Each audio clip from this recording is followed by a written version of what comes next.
The relationship with the body is maybe the easiest for some, and for others, the hardest to improve when it comes to making the relationship with oneself better.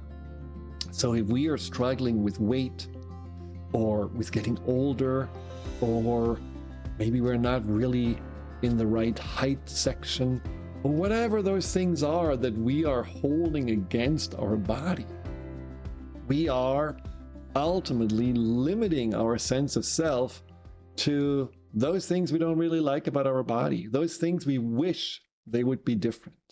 And why? Well, we wouldn't do this if we would be on a deserted island. A, there wouldn't be any mirrors probably, and B, there wouldn't be anyone who judges us.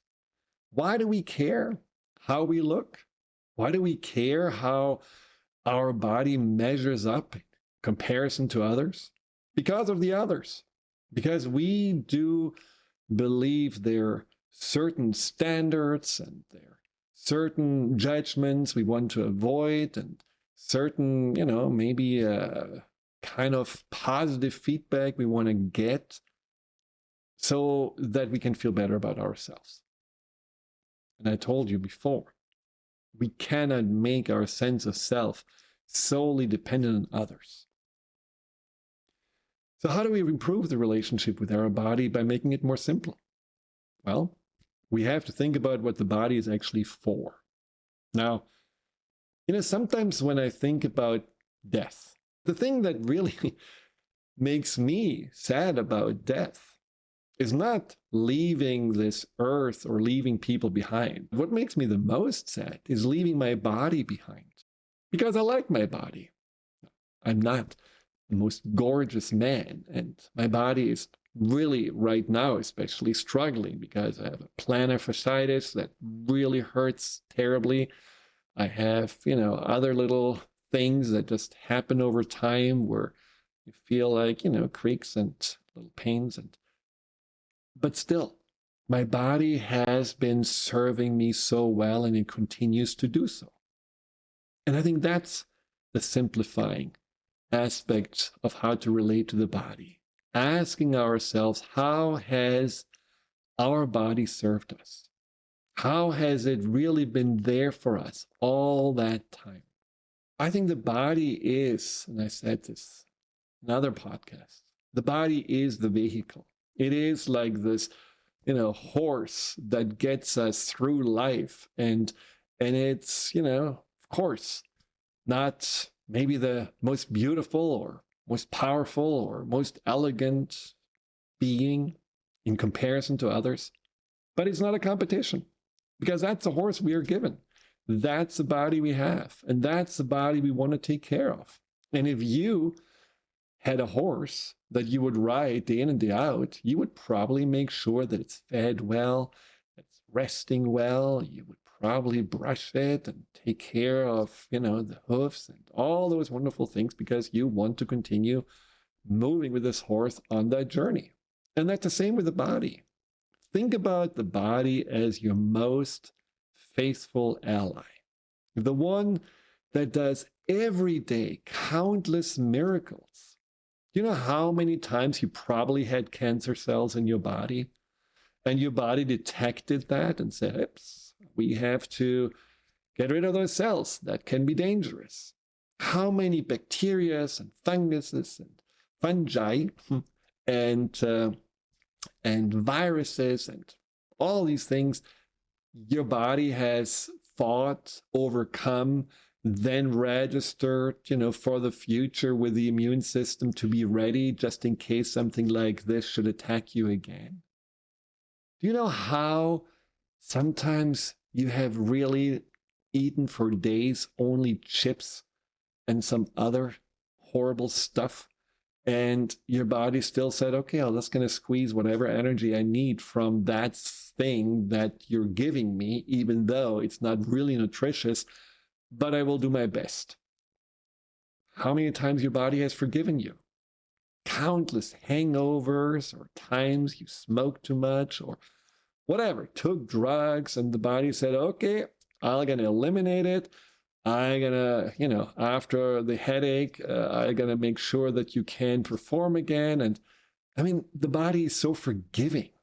It is so accommodating. It's so adapting. It's always ultimately there for us. And yes, the body is also aging. So you change how you look, or depending on how you treat yourself, maybe it feels weaker or it gets bigger or whatever those things are.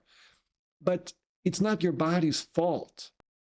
So what I encourage you to do is what I needed to do, learned the hard way when I had excruciating pain in my belly, which turned out to be gallbladder stones, and I ended up in the hospital.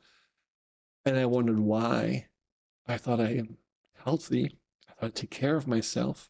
I thought that since I'm vegetarian, I actually do exactly what my body wanted me to do. Well, apparently I didn't listen. I still ate too much fat, especially cheese. I still drank too much wine, especially good ones. And I still didn't give my body enough attention. I didn't listen. So I invite you, look at yourself with that open curiosity, and then think about all the good things all these parts of your body have been doing.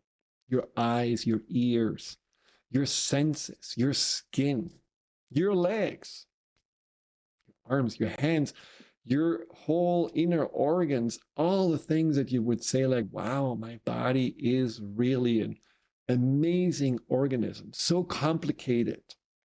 And at the same time also so docile, because it does really listen. Can we also listen to the body? So once you go a little bit through a rampage of appreciation about your body, you may, next time you take a shower, actually, where you soap yourself, apologize to your body for being so harsh. And then you can also then start listening to your body. There is a great meditation on my YouTube channel about listening to the messages of the body, which can help. But listening to the body ultimately means that you are realizing there is wisdom in every cell. And as much as the cells are following our orders, as much as the cells are listening to your voice, they would love to communicate back to you. And the way they communicate is sometimes through things that we cannot ignore. Like me with my plantar fasciitis, the pain with gallbladder. But sometimes there are little other messages, where the body actually tries to communicate and we're just completely ignoring it. Try to pay attention. Before you put something on the plate, notice what your body says. Before you make a decision to, basically push yourself harder, go into the mindset of, well, what if I actually would ask my body if this is the right thing to do, or if I should just put my feet up and relax a little bit because maybe my body needs that. And also ask your body about the things it really would love to experience. What does your body want? What does feel good to your body? What would it enjoy? Pay attention. And then really befriend your body this way. And we have to also, at the same time, make sure that we find peace with our body and embrace it as that, what it is. Just the best friend we can ever have in this life. So let's change this relationship with the body by just starting to appreciate, being curious, and then being a better steward of whatever our body requires. Hi, Dr. Friedemann here. Thank you for tuning into my YouTube channel. If you're interested in learning more about fear and anxiety, here you'll find guided meditations, webinars, and interviews with some of the most renowned experts in the field of empowerment. Delve into the over 230 videos and more to come every week.